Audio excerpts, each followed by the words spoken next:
Sang Jenderal Besar Soeharto untuk kembali memegang tampuk kepemimpinan Indonesia ke-7 kalinya.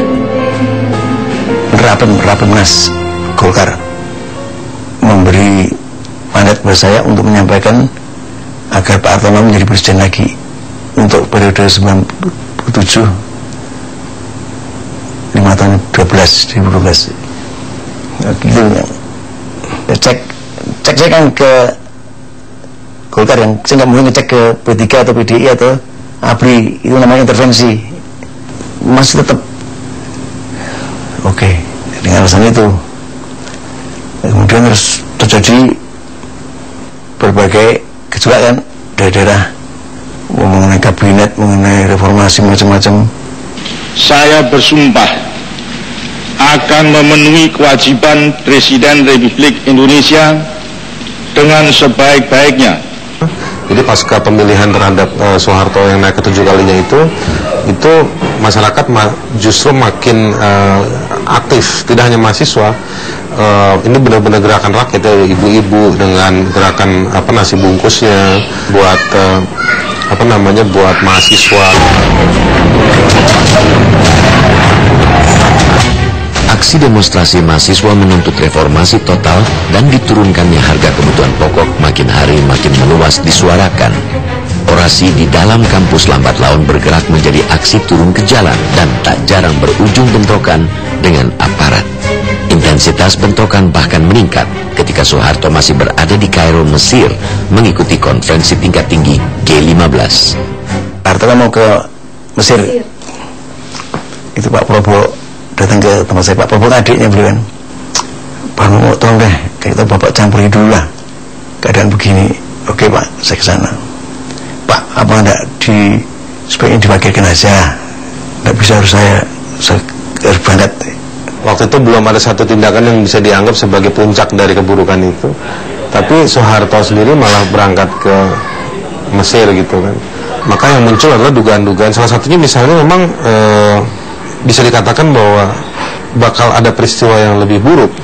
Jadi kalau sesuatu terjadi, dia memang tidak ada di dalam negeri gitu. Atau juga mungkin ya karena kenaifan, merasa bahwa ditokohkan oleh tokoh di sejumlah kalangan di internasional dan dia pergi ke sana. Tapi itu kalau pilihannya sampai seperti itu kan artinya menganggap enteng masalah dalam negeri. Tanggal 12 Mei 1998, mahasiswa Trisakti bermaksud bergerak ke gedung DPR MPR RI untuk bergabung dengan elemen mahasiswa lainnya. Kebuntuan negosiasi dengan aparat membuat mereka akhirnya melakukan orasi dan mimbar bebas di dalam kampus Trisakti Grogol, Jakarta Barat. Namun, aksi ini berakhir dengan duka.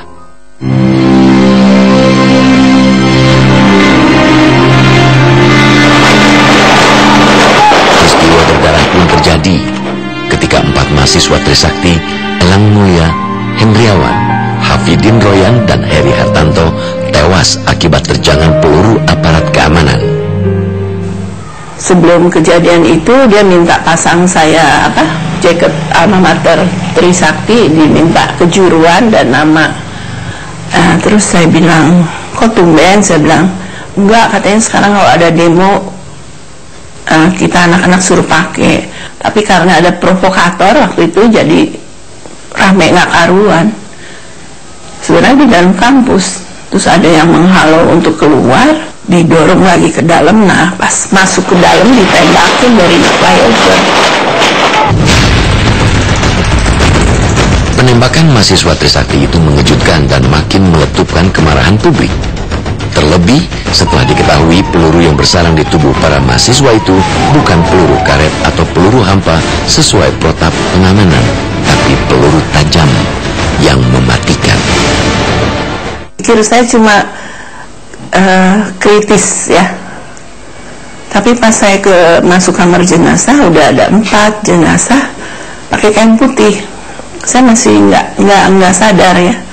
Waktu saya mandiin pas di jantungnya, saya nanya, Pak, ini ya, ini apa? Saya bilang, iya itu yang kena. Oh ini, saya bilang. Bukan main ya, yang nembak itu biadab bener. Anak baik-baik ditembak, tapi ya sudahlah. berarti bukan sembarang penembak, memang jago. Semua anak-anak kami itu kena tepat sasarannya. Ada yang di otak, ada yang di leher. Jadi semua seketika mematikan.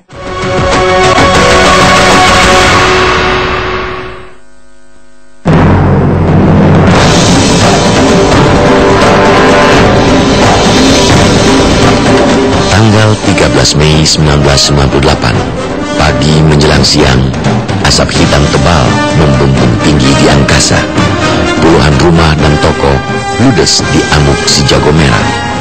Jakarta begitu mencekam dan lumpuh seketika. Aparat keamanan yang berjaga tak kuasa berbuat apa-apa melihat amuk massa yang kalap sedang berpesta pora, menjarah, serta mengambil apa saja yang mereka inginkan. Gambaran ini menjadi lembaran gelap perjalanan sejarah suksesi kekuasaan masa Orde Baru menuju era reformasi. 1998 ada pembiaran misalnya itu kan terjadi dalam hitungan puluhan jam. Artinya dia bisa dengan mudah terdeteksi. Tetapi juga kenapa tidak terlihat satu tindakan yang sangat cepat, yang mumpuni dari ABRI waktu itu untuk menghentikan proses-proses ini. Itu patut disayangkan, mengingat kita punya ABRI yang sangat kuat di zaman Orde Baru kan. Kok menghadapi kerusuhan ini jadi lemah lunglai gitu. Yang pertama, crisis of institution, krisis kelembagaan. Lembaga mana yang kritis kan coba? Hukum, lembaga mana yang kritis? MPR, DPR, kritis orang-orang itu DPR. Yang kedua, ketika krisis ketidakpercayaan itu semua yang terjadi, krisis ketidakpercayaan kepada pemerintah. Ini bahaya ini.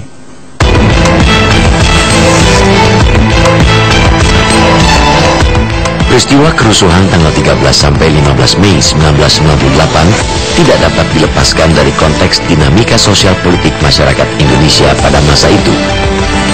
Krisis ekonomi, persaingan internal di tubuh militer, demonstrasi simultan mahasiswa, penculikan para aktivis dan tertembaknya mahasiswa Trisakti menjadi lingkaran yang saling terkait. Jadi sampai 3 hari gitu ya, 13, 14, 15 gitu kan, rusuh itu ada di mana-mana. Di Jakarta juga, di Jakarta ada beberapa titik gitu ya, lalu di Surabaya, di Medan, dan di beberapa tempat yang lain. Apa yang terjadi dari situasi itu? Satu, ada tindak kekerasan terhadap perempuan, ada pelecehan, ada kekerasan fisik, perusakan terhadap dalam bentuk material ya, pembakaran, penjarahan di mana-mana. Yang juga cukup mengerikan adalah ada banyaknya orang yang mati, meninggal gitu ya di dalam tempat-tempat yang jadi titik serang itu. Mereka hangus terbakar gitu.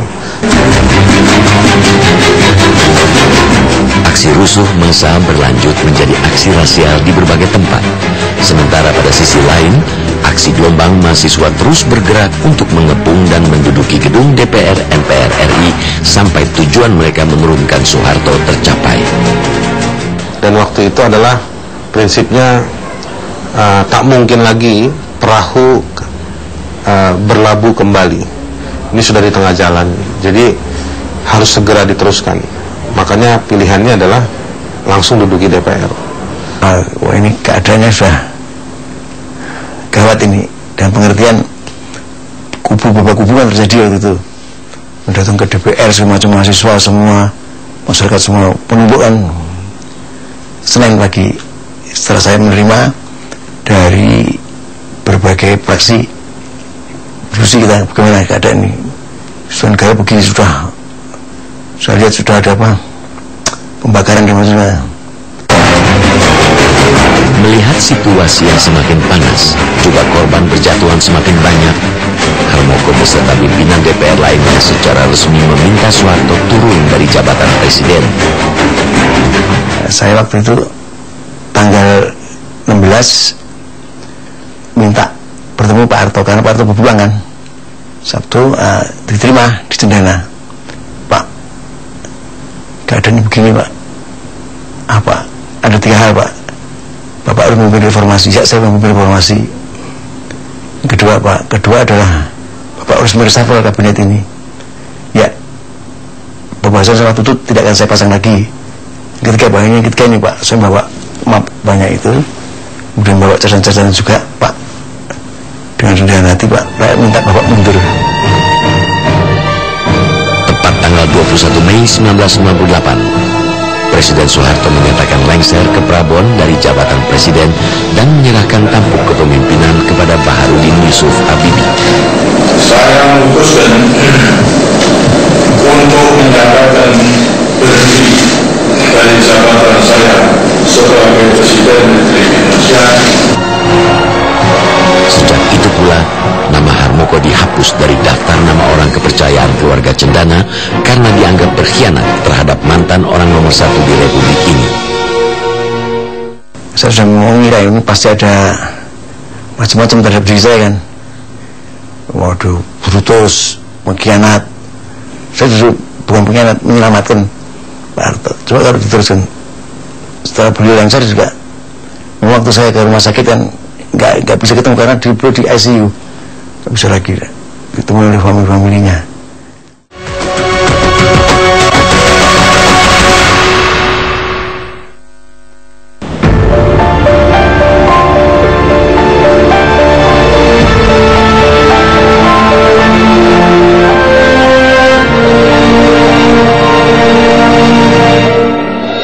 Monumen reformasi ini berdiri kokoh di kampus Trisakti, Jakarta Barat sebagai tanda penghormatan atas perjuangan seluruh sivitas akademika Trisakti, terutama 4 mahasiswanya yang gugur menjadi martir di awal reformasi. Pengibaran bendera setengah tiang dan berlanjut pada tabur bunga yang diikuti para orang tua keluarga korban menjadi ritual wajib selama 16 tahun ini.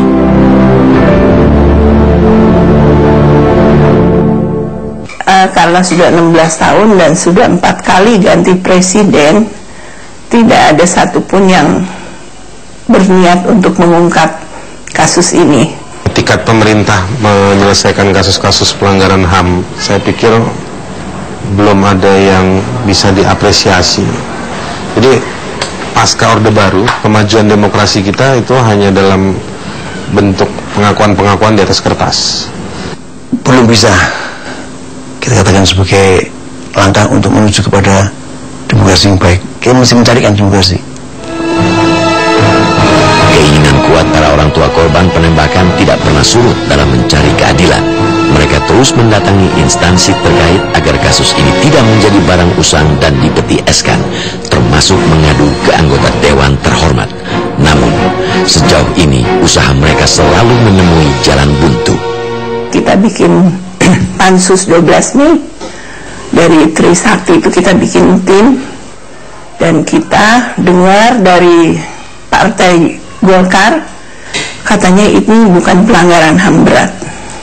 Di situ kita kecewa sekali. Gimana bukan pelanggaran HAM berat kan? Anak kami, keempat anak-anak kami itu dibunuh oleh aparat, entah aparat yang mana, saya juga nggak tahu sampai saat ini. Pansus DPR, tapi tidak ada hasilnya. Selalu dibilang bukan pelanggaran HAM berat. Terus dari pihak kontras juga udah memperjuangkan Usman Hamid, tapi nggak ada hasilnya. Udah 6 kali bolak-balik, nggak ada juga solusi. Pentingnya apa sih ini? Kasus-kasus ini? Kasus-kasus ini itu lahir dari satu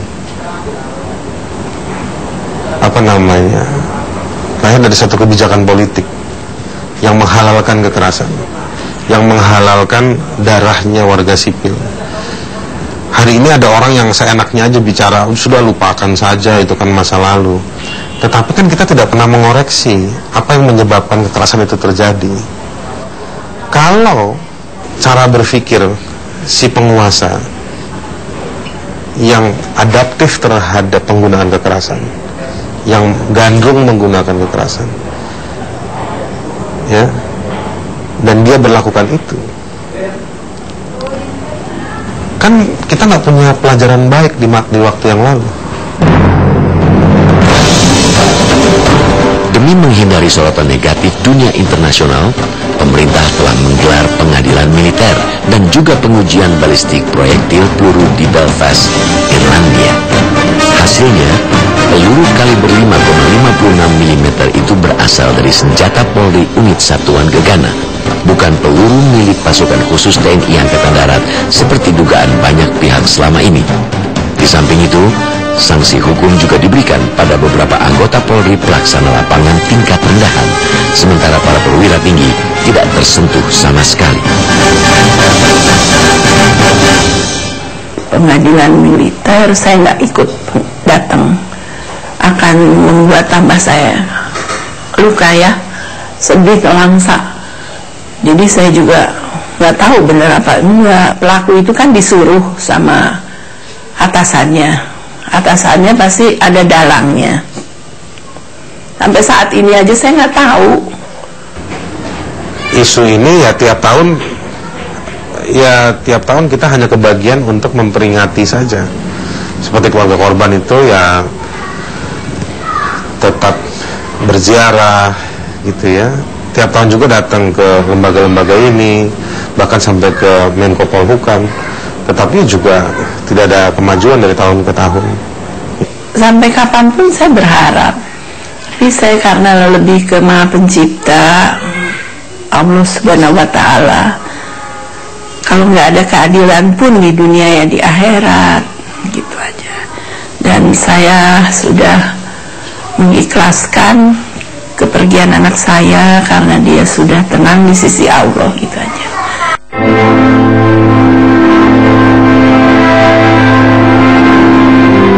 Kendati sudah 16 tahun berlalu, huru-hara Mei 1998 dan kasus penembakan Trisakti menyisakan hal misterius yang akan tetap menjadi tabir gelap reformasi.